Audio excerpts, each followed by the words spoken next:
विधानसभा निवडणुकीत आपल्याच पक्षात मोठी इन्कमिंग होणार याची चुणूक शरद पवारांनी दाखवली आहे।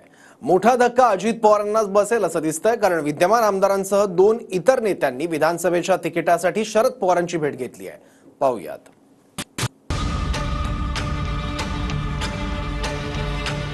शरद पवार आता कामाला लागले असून अजित पवार आणि भाजपला धक्का देण्याच्या हालचाली देखील सुरू झाल्या।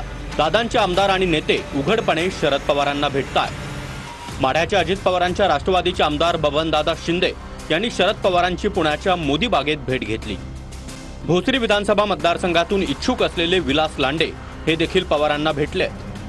दौंडचे रमेश आप्पा थोरात यांनी देखील शरद पवारांची भेट घेऊन कार्यकर्त्यांच्या आग्रहास्तव शरद पवारांच्या राष्ट्रवादीत जाण्याची घोषणा केली आहे। तर चंदगडचे शिवाजीराव पाटील देखील शरद पवारांच्या राष्ट्रवादीच्या वाटेवर असल्याची चर्चा आहे। शरद पवारांसोबत जायचं की मग काय वेगळा काही निर्णय? जनतेच्या ज्या अपेक्षा आहेत त्या मी पूर्ण करणार। शरद पवारांसोबत जनतेच्या अपेक्षा त्या पूर्ण करणार। त्यांचं म्हणणं आहे की बाबा तुतारी मिळाली तर घ्यायचीच आपण, अशी त्यांचं ठाम मत आहे। त्यांच्या अपेक्षा पूर्ण करायच्यात ना मला जनतेच्या। जनता मतदार राजा आहे। या भेटीगाठींवरून भाजपच्या पडळकरांनी शरद पवार यांच्यावर जहरी टीका केली आहे। शरद पवार 1.5 महिन्यांनी सुप्रिया सुळे यांच्यासाठी आपला पक्ष भाजप किंवा काँग्रेसमध्ये विसर्जित करतील असा दावा पडळकर यांनी केला आहे। आणि त्यामुळे मला तर काहीच वाटत नाही हो, पवारांची सत्ता येईल पवारांचे। आणि ही लोक जातात का नाही, 29ला तुम्ही कुठं जाणार? हे पक्ष विसर्जित होणार, 24 नंतर पण विसर्जित होऊ शकतो काँग्रेसमध्ये। काय सांगावं पवारांचं? भाजपमध्ये होईल। माझ्या सुप्रियाला काहीतरी करा। अरे काय यांना बिन बुडाचं गाडगा आहे, हे कुणीकडच्या बाजूला जाईल सांगता येत नाही। मग कशाला तुम्ही उगाच वाईटपणा घेताय कारण नसताना? त्यांना आता वाटतंय ते फक्त 1.5 महिन्याचा विचार करून निर्णय घेतायत।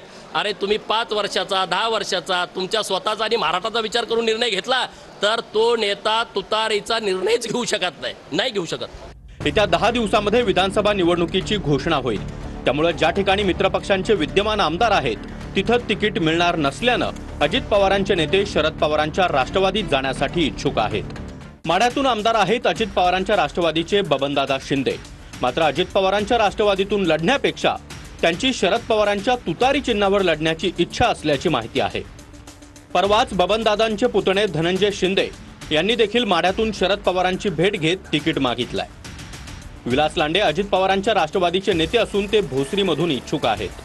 मात्र भोसरीतून भाजपचे महेश लांडगे विद्यमान आमदार असल्यानं इथून तिकीट मिळणार नाही असं विलास लांडे यांना वाटतंय।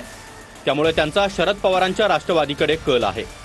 दौंडचे अजित पवारांच्या राष्ट्रवादीचे नेते रमेश आप्पा थोरात यांनी तुतारी हाती घेण्याची घोषणाच केली आहे। दौंडमधून भाजपचे राहुल कुल आमदार आहेत, त्यामुळे थोरातांना इथून तिकीट मिळण्याची शक्यता नसल्यानं ते तुतारी हाती घेणार आहेत। चंदगडचे भाजपचे शिवाजीराव पाटील यांचा देखील शरद पवारांच्या राष्ट्रवादीसोबत संपर्क झाल्याची माहिती आहे। चंदगडमध्ये अजित पवारांच्या राष्ट्रवादीचे राजेश पाटील विद्यमान आमदार आहेत, त्यामुळे तिकीट मिळणार नसल्याच्या शक्यतेनं भाजपचे शिवाजीराव पाटील तुतारी हाती घेऊ शकतात। तर सर्वांना शरद पवार घेणार नाहीत, निष्ठावंतांना देखील तिकीट द्यायची असल्यानं ठराविक चेहरे घेतले जातील असं रोहित पवार म्हणाले। बरेच जण संपर्कात आहेत, पण पवार साहेबांचं मत आहे सगळ्यांनाच घेऊन फायदा नाही, काही निष्ठावंतांना आपल्याला संधी द्यावी लागेल। त्यामुळे आता पवार साहेब ठराविक लोकांचाच कदाचित विचार करतील आणि तो ठराविक आकडा जो आहे तो फार कमी असू शकतो। पुढच्या काही दिवसांमध्ये ज्या ज्या लोकांना तिकीट मिळतील, जे दादांकडे आहेत, आता जे आपल्याकडे येतात, आणि फक्त दादांचे नाही भाजपचे सुद्धा अनेक लोक संपर्कात आहेत।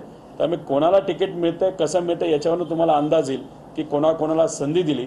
नुकत्याच झालेल्या लोकसभा निवडणुकीमध्ये महाविकास आघाडीत शरद पवारांच्या राष्ट्रवादीचा परफॉर्मन्स शानदार राहिला। त्यामुळे जागा वाटपात काँग्रेस आणि ठाकरेंच्या शिवसेनेपेक्षा कमी जागा आल्या तरी अधिक आमदार निवडून आणण्याचा उद्देश शरद पवार यांचा आहे। पत्रकारांच्या अनौपचारिक गप्पांमध्ये देखील त्यांनी हे स्पष्ट केलंय आणि मुख्यमंत्री पदाचा चेहरा आधीच घोषित होणार नाही हे देखील पुन्हा एकदा उद्धव ठाकरे यांना आवर्जून सांगितलंय। मुख्यमंत्री पदाचा निर्णय आमदार निवडून आल्यानंतर घेऊ, राज्यात सरकार आणणं हे आमचं लक्ष्य। ज्यांची निवडून येण्याची क्षमता आहे अशा जागा अदलाबदली होऊ शकतात। जेवढ्या जागा निवडून येऊ शकतात तेवढ्या जागा प्रत्येक पक्षाला जातील। आम्ही जसं सरकार आणण्याची काळजी घेतोय तसंच सत्ताधारी देखील घेतायत। विधानसभेला आमचं तुतारी वाजवणारा माणूस हे चिन्ह कायम राहील। अमित शाह म्हणाले, बूथ लेवलवरील कार्यकर्ता फोडा। शहांनी महाराष्ट्रात आणखी सभा घ्याव्यात म्हणजे आम्हाला फायदाच होईल असं शरद पवारांनी अनौपचारिक गप्पांमध्ये म्हटलंय. 2019च्या विधानसभा निवडणुकीच्या तोंडावर मोठ्या प्रमाणात काँग्रेस, विशेषतः राष्ट्रवादीच्या नेत्यांनी भाजपमध्ये प्रवेश केला होता. आता घड्याळाचे काटे उलटे फिरताना दिसतायत. अजित पवारांची राष्ट्रवादी तसंच भाजपच्या नेत्यांची आता शरद पवारांच्या राष्ट्रवादीत जोरदार इन्कमिंग पाहायला मिळते. प्रदीप कापसेसह bureau report, TV9 Marathi, Pune.